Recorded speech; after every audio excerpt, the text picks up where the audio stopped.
When it comes to night cross countries, you want to be the wisest owl in the forest, and you can really raise your apparent IQ with a bit of good pre-flight planning. Now, you've already picked up some clever tips on pre-flight weather and cockpit housekeeping that go a long way towards keeping the fun in night cross countries. But now you need to give a hoot about the route you're going to take. Good planning here is mandatory for you-know-who. You basically have three decisions to make regarding a night cross country. Where are you going? Or what is your destination airport? How are you getting there? Or what's your route and altitude? And go or no go, do the conditions meet your minimums? Now, you've chosen your destination based on runways, terrain, obstructions, lighting, and services. Now choose how you're going to get there. Terrain and airspace will play a big part in picking your route, just like during the day. But you need to go beyond those basic considerations at night. Is there a well-lighted path of highways and towns that you could follow, instead of a more direct course over rough terrain or uninhabited areas? If you use the well-lighted route, you'll find navigation easier, plus you'll have more options in an emergency. You'll also avoid areas where you don't have any outside attitude references. Large, uninhabited areas can be dark, scary places on a night cross country. If you were to choose such a route, you'd find that it's just like flying IFR. Without the IFR training, not a great idea. Now, being the brainy bird you are, you know that your night checkpoints need to be ones you can see in the dark. They have to be lighted, obviously, and in a recognizable pattern. A random single light isn't going to be much help. Now, here's an example of a good night checkpoint. This is the San Onofre nuclear power plant. It sits on the Southern California coast next to a major highway, and it's very well lighted and easy to spot. Also, look for the shapes of things. Patterns of lights are very useful. Let's fly just a little north of San Onofre to Dana Point. On this chart, you can see how Dana Point juts out into the ocean like a wedge.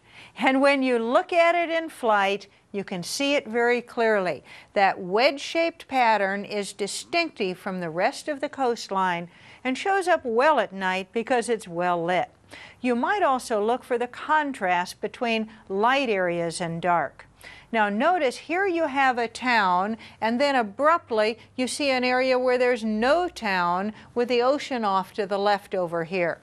That huge contrast between the light and dark areas can be a very distinctive checkpoint for you. So look for these kinds of contrasts. If you live near an ocean, it will provide a great contrast with the lighted communities on the shore.